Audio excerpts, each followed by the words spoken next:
Delilah's going to come to my office in about an hour, and we're going to finish addressing all the envelopes.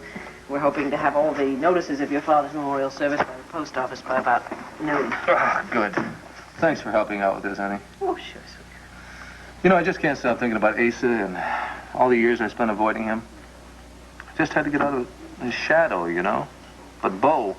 Well, Bo just never completely escaped, did he? And now there's Pa's widow, Delilah. You know what the best thing for Bo is? It's Becky. He needs her, and he needs her love. I think they would have a marvelous life together.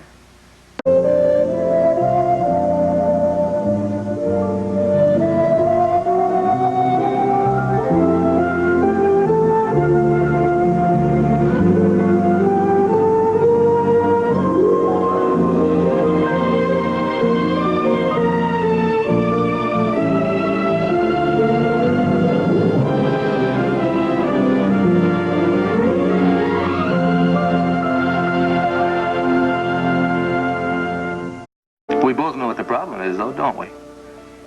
Well, the first time Bo met Delilah, something clicked. That's all there was to it. That's not all there was to it. Sweetheart, Bo wants something he can't have. But he can now.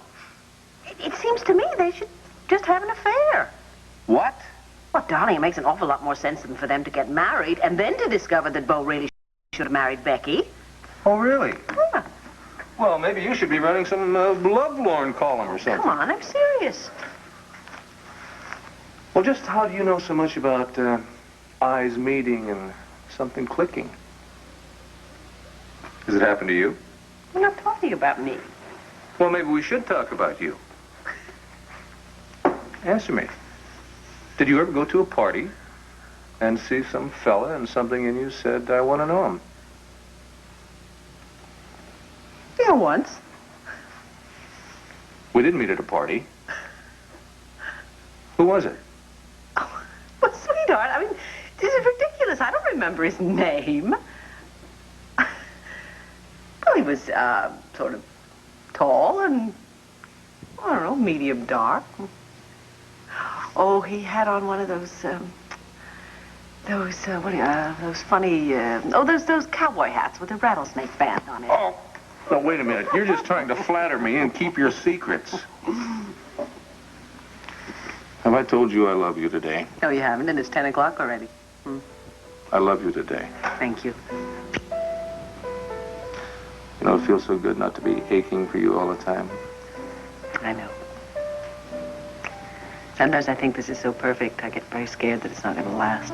Well, don't be. It's going to last. Kiss me.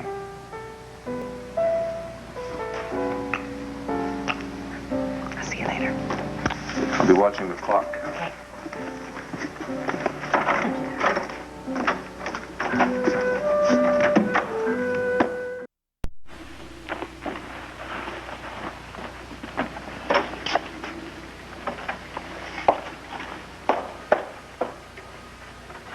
Was that Randy Pritchard? Yes. Aha. Well, now, do I get the impression that she left here angry, or was that just wishful thinking? Because it might interest you to know that I just called the National Intruder. Not only did Miss Pritchard not have an assignment to do a story on your father, they had never heard of her. So I hope you threw her out on her ear.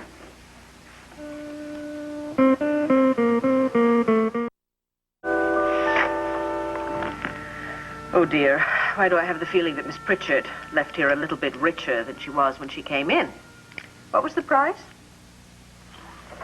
$4,500. And you paid it. I had no choice. Vicky, whether she was hired by the intruder or not, the fact remains they would have bought this, printed it, and dragged Ace's name through the mud. So the end justifies the means? That makes it all right to pay blackmail? Sweetheart, what assurance do you have that she won't cash your check and then take that story to the National Intruder? That's a chance I'll have to take. But why? Because I saw the look on Delilah's face when she was talking about Asa. If you could have seen the way she idolizes him, Vicky. Oh, that's ridiculous. How long do you think you can protect her like that? I told you, 90% of the stuff in that story is a damn lie. But I know that. Believe me, Delilah is eventually going to find out just exactly what kind of a man Asa was. All right, if she has to be disillusioned, let's at least give her time to get accustomed to his death before she has to try and get accustomed to something else. There is still plenty of time for you to call the bank and stop payment on that check. No. Are you serious? You are going to allow yourself to be blackmailed? The subject is closed. I don't believe this. I don't believe you.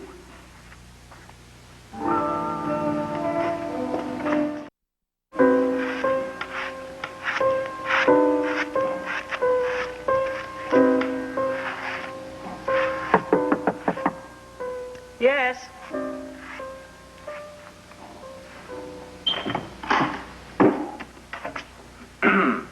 Am I allowed in here?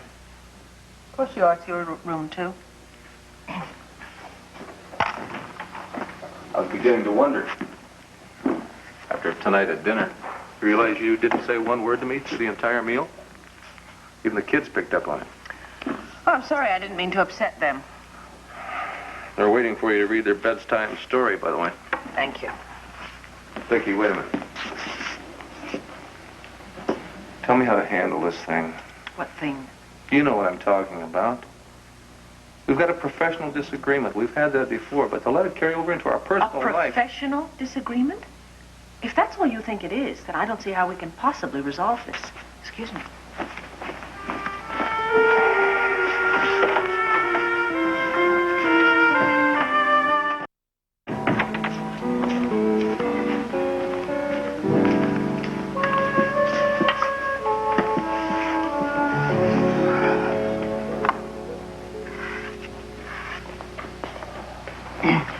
Kids all tucked in?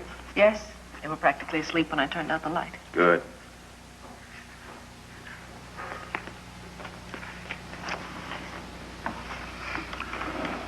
I like your hair this way. Of course, I liked it when it was longer, too.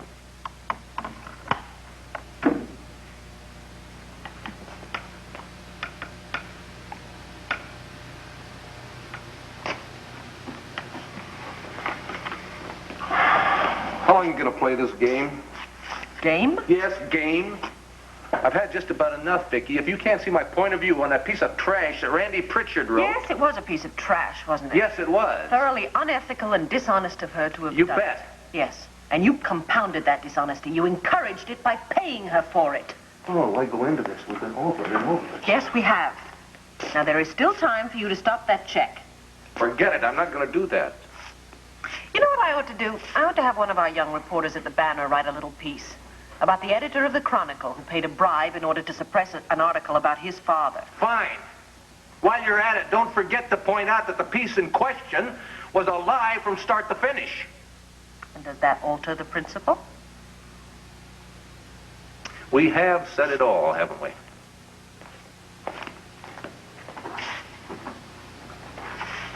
I'll be in the guest bedroom.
Good night.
asleep? No. I didn't think you were. Well, I might be able to sleep if you'd let me. Honey, we're both awake and we're both upset. Now, why don't we try and talk this thing out?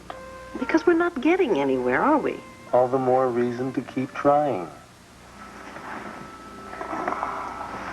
Look, Clint, I thought I knew the man that I married, and I am just dismayed to find that I don't. It's one issue. It's not that big a deal. Well, you see, that's our problem. I think giving in to blackmail is a very big deal. I made a mistake, okay? I made a mistake. I am not proud of paying off Randy Pritchard, buying an article that's full of lies. I feel guilty about it, and I don't respect myself for it. All right, now I admitted that. Does it change your opinion of me at all? Well, look, if you feel that way about it, then it's very easy to call the bank in the morning and have them stop payment on the check. You see?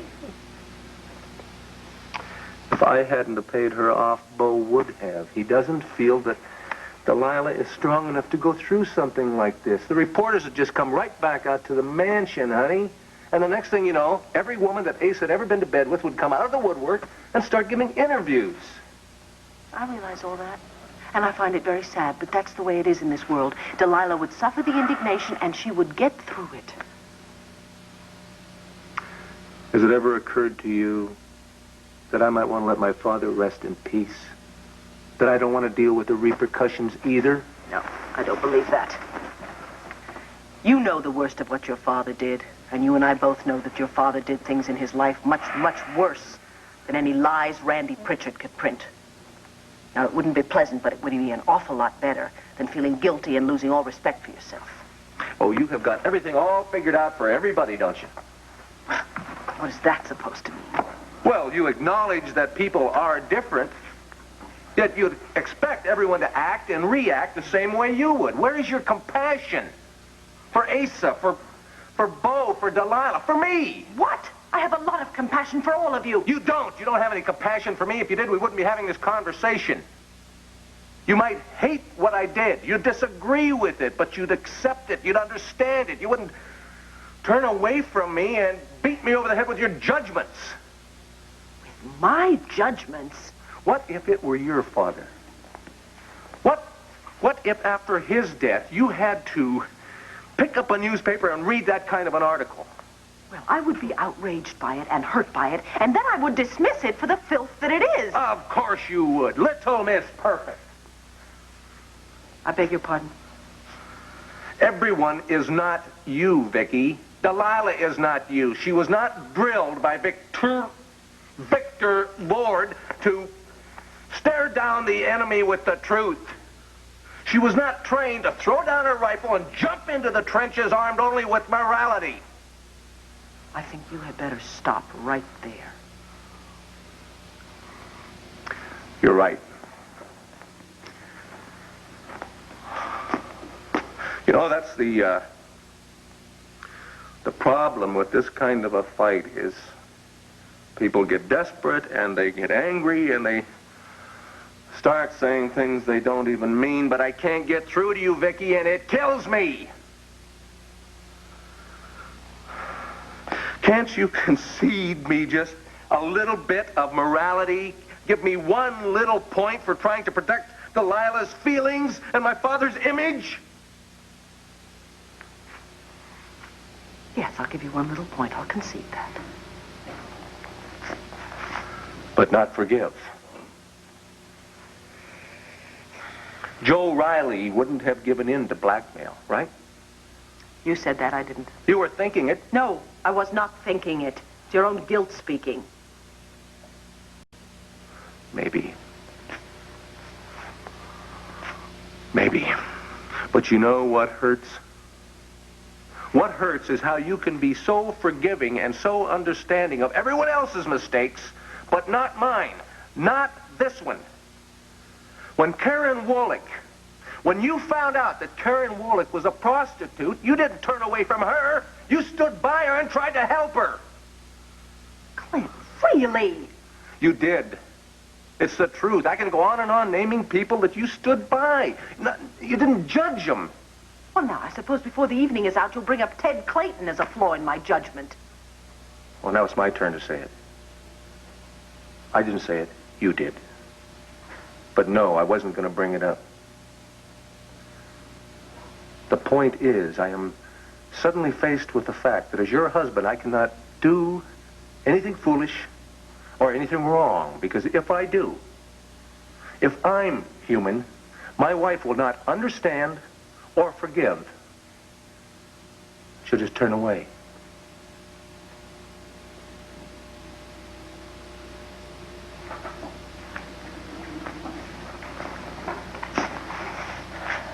Well, you have a point there, I suppose.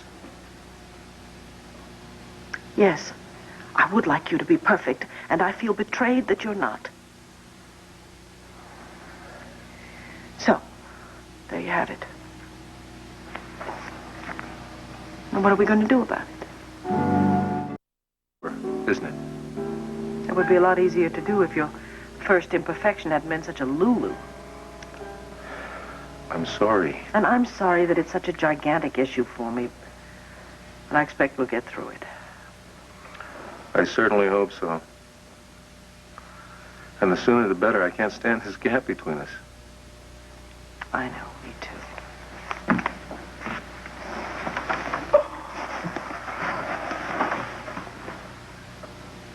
I love you. Even more than before we were married. I love you too. Yes. More now than before we were married. I guess it was just very silly of me to think there'd never be any real problems between us, wasn't it? Well, the next time one crops up, like now, let's try and find a better way to handle it. Maybe if we're open and honest and gentle with each other, we can get away with just small bruises.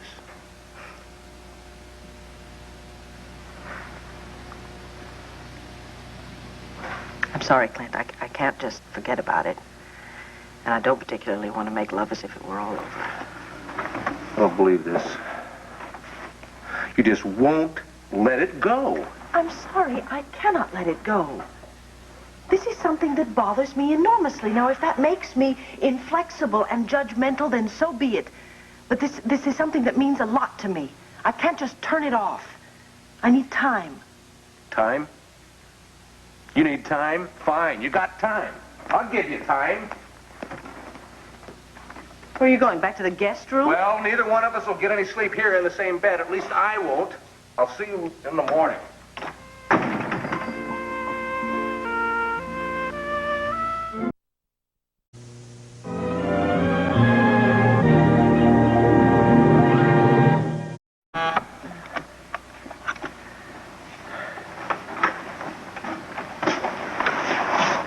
Good morning, sunshine. Clint.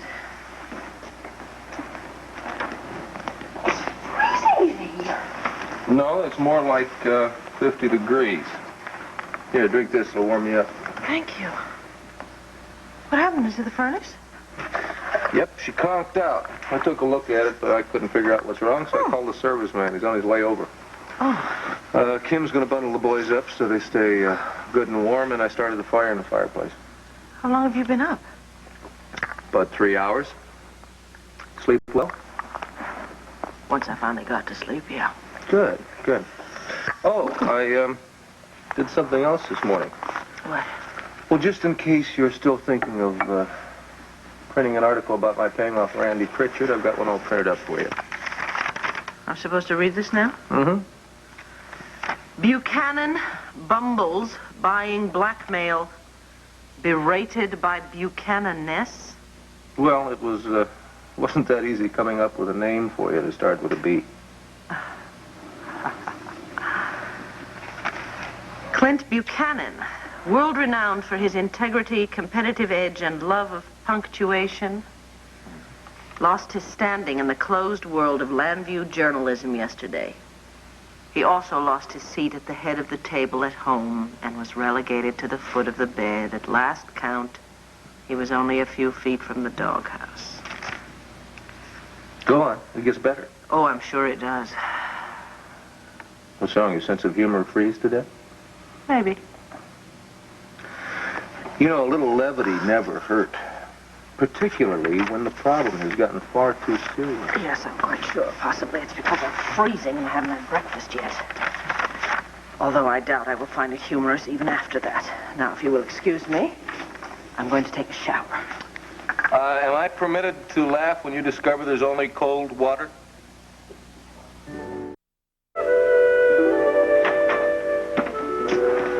Are you about ready? Yeah, just about.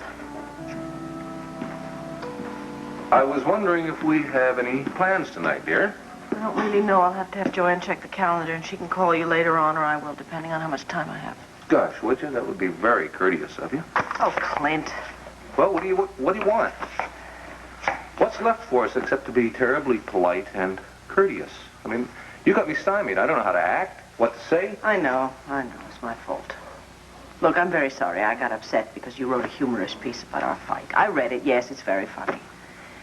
Yes, we should always laugh at ourselves. Look, what it boils down to for me is time. I wish I could make jokes about it and shrug it off and forget it, but I can't. I need some time. Okay. I guess the reason I'm pushing this so hard is because I just want us to get beyond it. I understand. Thank you.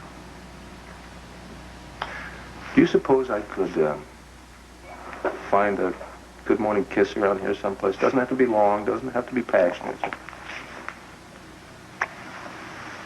Does that mean there's hope for us after all? Is there a truce in the making? It means I am trying, but I really need some time. You drive a hard bargain, Mrs. B. Well, then, what else would you expect from a Buchanan-ness?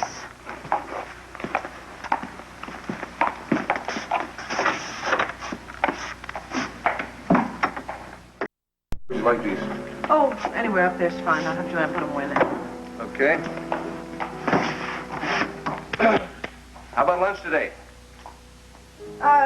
No, thank you. I'm not going to go out today. I'll just eat in. I have too much work to do. Fine, I'll bring in a sandwich and join you at your desk. I don't think so, no.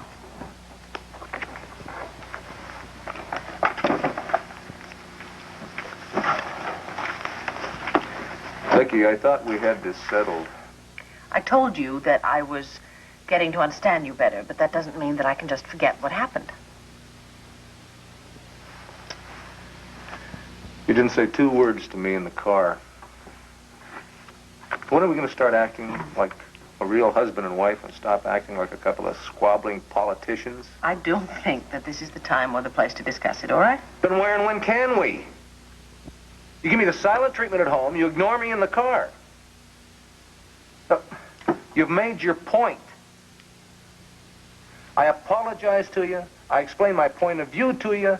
I conceded that what I did was wrong. Now, you want a signed affidavit? I'll give you a signed affidavit. I don't want to talk about it anymore. Well, I'm really sorry to hear you say that.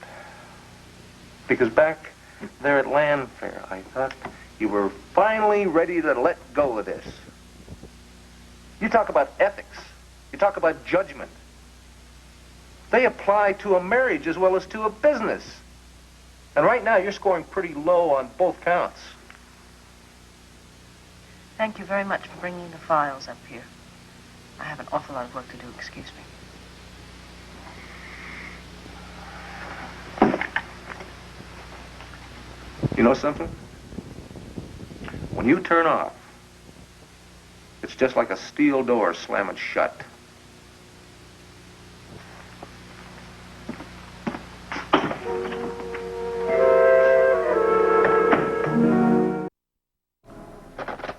Yeah, Margie? Right, send him in.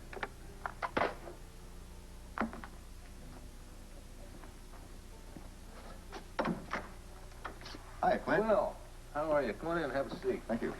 It's good to see you. Can I get you a cup of coffee? No, thanks. Okay. Got some good news for you. That campaign brought in $11,531. Ought to go a pretty good way towards paying for Mr. Ballard's operation, don't you think? To cover it. I'm very grateful to you, Clint. Well, we're glad to do it. Just let me know how it goes, will you? Of course. And thanks again. Well, can I impose on you for a minute? I think I might need some of your first-class professional advice. On the house, go ahead.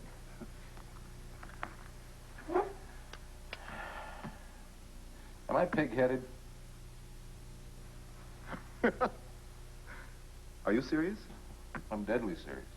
Clint, you are one of the most level-headed guys I know in this town. Who called you pig-headed? My wife? Oh, Vicky. Well, I wouldn't want to cross swords with Vicky, but I do think it's an overstatement. You two have a fight? A whopper. Goes with the territory and getting married, you know? You can't avoid it. Especially when you're two people with very strong personalities like you and Vicky, but you're both very mature. It won't last long. Still a little worried about it, though. You see, besides being in love with the lady, I admire her. And I respect her opinion. Now, if she really thinks that I'm that stubborn...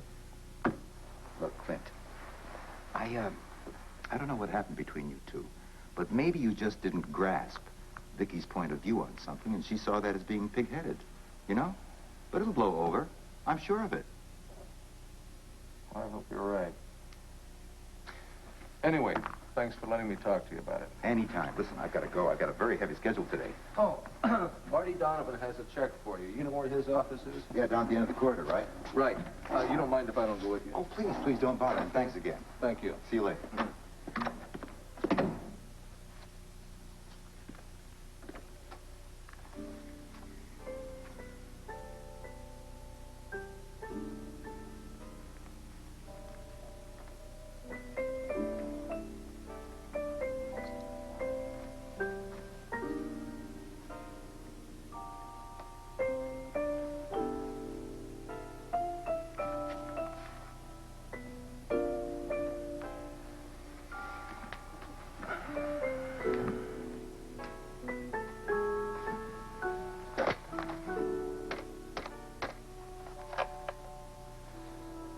Yeah, Johnson? Yeah, hold the editorial page. I'm rewriting the publisher's corner piece. That's right, just hold it. I'll have it down to you in 15 minutes.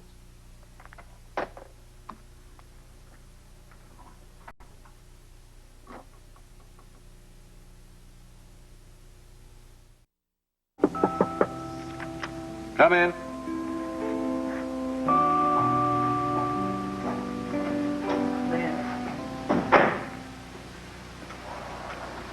Well.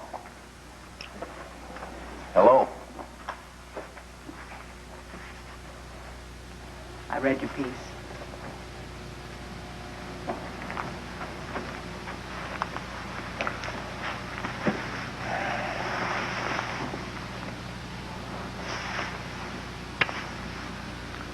Take it you liked it. I can't even tell you how much. Sweetheart, I'm so sorry. You're sorry. Don't you be sorry. You were right and I was wrong. That's what the article is about. No, I'm sorry. I'm sorry for being judgmental and inflexible and insufferably puritanical. Wait a minute now. Nobody can talk about my wife like that and get away with it. I like the title, too. Editors are human, too. Mm-hmm. I am so proud of you. It must have taken such courage for you to stand up before the world and tell everybody you did something wrong, particularly because no one had to know. I don't think I could have done that. Well, I did something that went against my grain, compromised my principles. I gave in to blackmail. I just figured it was sackcloth and ashes time, you know? I love you so much. And I promise I'll never be judgmental again. Anyway, I'll try. But you'll have to help me. Well, that's only fair. You help me. WTVN-TV.